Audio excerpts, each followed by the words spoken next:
بسم اللہ الرحمن الرحیم۔ حضرت عبداللہ بن عباس رضی اللہ عنہ نے ارشاد فرمایا، بے شک اللہ پاک نے آدم کو جمعہ کے دن عصر کے بعد پیدا فرمایا اور آپ کو عدیم الارض یعنی ظاہری زمین کی ایک مٹھی مٹی سے پیدا فرمایا، اس لیے آپ کو آدم کہتے ہیں، اور آپ کی اولاد کو آدمی یعنی آدم والا کہتے ہیں۔ حضرت آدم علیہ السلام کا مبارک خمیر جس مٹی سے تیار ہوا، اس سے بچ جانے والی مٹی شریف سے کھجور کا درخت بنایا گیا، جیسا کہ حضرت مولا علی شیر خدا سلام اللہ علیہ بیان کرتے ہیں کہ حضور صلی اللہ علیہ وآلہ وسلم نے ارشاد فرمایا، کھجور کا احترام کرو کیونکہ یہ تمہارے والد حضرت آدم علیہ السلام کی بچی ہوئی مٹی سے پیدا کی گئی۔ اور ایک روایت میں ہے کہ کھجور، انار اور انگور کو حضرت آدم علیہ السلام کی بچی ہوئی مٹی سے پیدا کیا گیا ہے۔ اللہ پاک نے حضرت آدم علیہ السلام کو بغیر ماں باپ کے پیدا کیا۔ آپ کی پیدائش کا واقعہ کچھ یوں ہے کہ اللہ پاک نے حضرت جبرائیل علیہ السلام کو ارشاد فرمایا کہ زمین سے ایک مٹھی مٹی اٹھا کر لاؤ۔ حضرت جبرائیل علیہ السلام نے زمین سے مٹی اٹھانی چاہی تو زمین نے اس کا سبب پوچھا۔ آپ نے سارا واقعہ بیان کیا۔ اس پر زمین کہنے لگی، میں خدا کی پناہ چاہتی ہوں اس بات سے کہ مجھ سے کچھ کام کیا جائے یا میری کوئی چیز خراب کی جائے۔ حضرت جبرائیل علیہ السلام مٹی لیے بغیر واپس لوٹ آئے اور عرض کی، اے میرے رب، زمین نے تیری پناہ مانگی تو میں تیرے نام پاک اور تیری عزت کا ادب کرتے ہوئے واپس آ گیا اور اسے پناہ دے دی۔ پھر اللہ پاک نے حضرت میکائیل علیہ السلام کو بھیجا تو انہوں نے بھی اسے پناہ دے دی اور بارگاہ الہی میں وہی عرض کی جو حضرت جبرائیل علیہ السلام نے کی تھی۔ پھر اللہ پاک نے حضرت اسرافیل علیہ السلام کو بھیجا تو وہ بھی اس طرح واپس آ گئے۔ پھر حضرت عزرائیل علیہ السلام کو بھیجا۔ جب زمین نے اس سے پناہ مانگی تو انہوں نے فرمایا، میں اس بات سے اللہ کی پناہ مانگتا ہوں کہ اس کے حکم پر عمل کیے بغیر واپس چلا جاؤں۔ چنانچہ انہوں نے زمین سے مٹی لی تو اللہ پاک نے روح قبض کرنے کا کام بھی انہی کے ذمہ لگایا کہ تم نے ہی اس مٹی کو زمین سے الگ کیا ہے، تم ہی اس کو ملانا، اور ان کا نام ملک الموت یعنی موت کا فرشتہ رکھا گیا۔ اللہ پاک نے جب حضرت آدم علیہ السلام سے حضرت بی بی حوا کو پیدا فرمایا تو حضرت آدم نے ان کی طرف دست محبت بڑھانے کا ارادہ کیا تو فرشتوں نے عرض کی، اے آدم، ٹھہر جائیں، پہلے ان کا مہر ادا کریں۔ آپ نے فرمایا، ان کا مہر کیا ہے؟ فرشتوں نے عرض کی، ان کا مہر یہ ہے کہ آپ ہمارے سردار محمد مصطفیٰ صلی اللہ علیہ وآلہ وسلم پر 3 یا 10 مرتبہ درود پاک پڑھیں۔ چنانچہ آپ علیہ السلام نے درود پڑھا اور فرشتوں کی گواہی سے آپ علیہ السلام کا حضرت بی بی حوا رضی اللہ عنہا سے نکاح ہو گیا۔ اس سے معلوم ہوا کہ نبی کریم صلی اللہ علیہ وآلہ وسلم ہر موجود چیز کے لیے وسیلہ ہیں، یہاں تک کہ اپنے والد حضرت آدم علیہ السلام کا بھی وسیلہ ہیں۔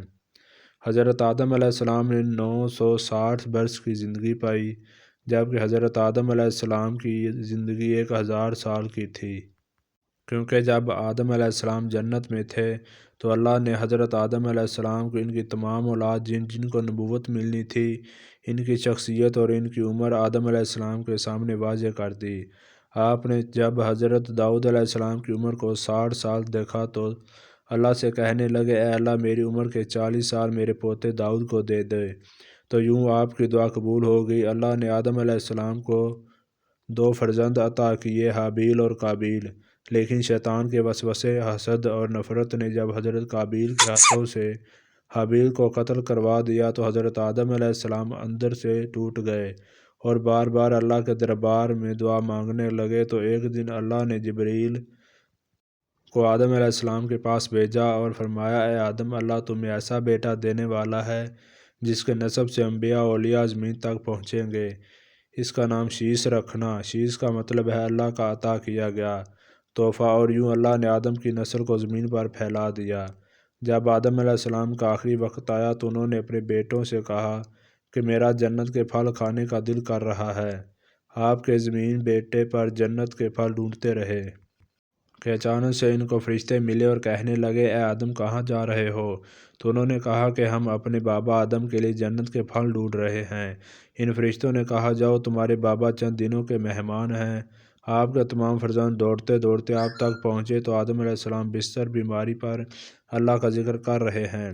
بس اتنے میں موت کا فرشتہ آ پہنچا۔ جیسے ہی بی بی حوا نے موت کے فرشتے کو دیکھا تو حضرت آدم سے لپٹ گئیں کہ میں اپنے شوہر کو اپنے سے جدا نہیں کروں گی۔ اللہ کے نبی آدم نے فرمایا، اے حوا مجھ سے دور ہٹ جا، ایک مرتبہ پہلے بھی تیری وجہ سے جنت سے نکالا گیا ہوں، آج اللہ اور اس کے فرشتے کے درمیان تو حائل نہ بن۔ پھر آپ ان فرشتوں سے مخاطب ہو کر کہنے لگے، اے فرشتہ موت، کیا تم بھول نہیں گئے؟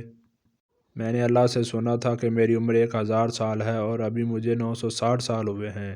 تو ملک الموت نے کہا کہ اے اللہ کے نبی، آپ نے خود ہی فرمایا تھا کہ آپ کی عمر کے 40 سال آپ کے پوتے داؤد کو دے دیے جائیں۔ بس آدم علیہ السلام کی روح قبض کی گئی، آپ کو غسل فرشتوں نے دیا اور جنت کی خوشبو آپ کے جسم مبارک کو لگائی گئی۔ پھر آپ کی نماز جنازہ فرشتوں نے حضرت جبرائیل کے پیچھے ادا کی اور زمین کھود کر آپ کی تدفین کی اور تمام انسانوں کے نزدیک اللہ کا حکم نافذ کیا کہ جب بھی کسی کا انتقال ہو تو اس کے جسم کو ایسے ہی تدفین کرنا۔ آج بھی ان فرشتوں کی سنت پہ اہل ایمان عمل کر رہے ہیں۔ آپ کی قبر مبارکہ کی جگہ کو لے کر کچھ اختلافات ہیں۔ کچھ مورخین کے نزدیک آپ کی جائے تدفین سری لنکا تو کچھ کے نزدیک جبل ابی قبیس اور کچھ کے نزدیک عراق کے اور کچھ کے نزدیک مسجد خزیف کے صحن یا اندر۔ بعض روایتوں میں یہ بھی ہے کہ جب حضرت آدم کی روح قبض کرنے کے لیے فرشتہ موت آ پہنچا تو آپ کے بیٹے، جس کو آپ نے اپنا جانشین بنایا تھا، حضرت شیس علیہ السلام سے کہنے لگے، اے میرے جانشین، میں نے اللہ سے سنا تھا کہ عنقریب اس زمین پہ ایک بہت بڑا طوفان آئے گا۔ اگر تم اس وقت تک موجود رہے تو میرے جسم کو کشتی میں سوار کرنا، اگر تم اس وقت تک نہ رہے تو اپنی اولاد کو وصیت کرنا کہ میرے جسم کو کشتی میں سوار کرے۔ تاریخ نے لکھا ہے کہ جب طوفان نوح آیا تو حضرت نوح علیہ السلام نے اپنی کشتی میں حضرت آدم اور بی بی حوا کے جسم مبارک کو سوار کیا اور بیت المقدس یا عراق میں اس جگہ دفن کیا جہاں انہوں نے اپنی قبر بنوائی۔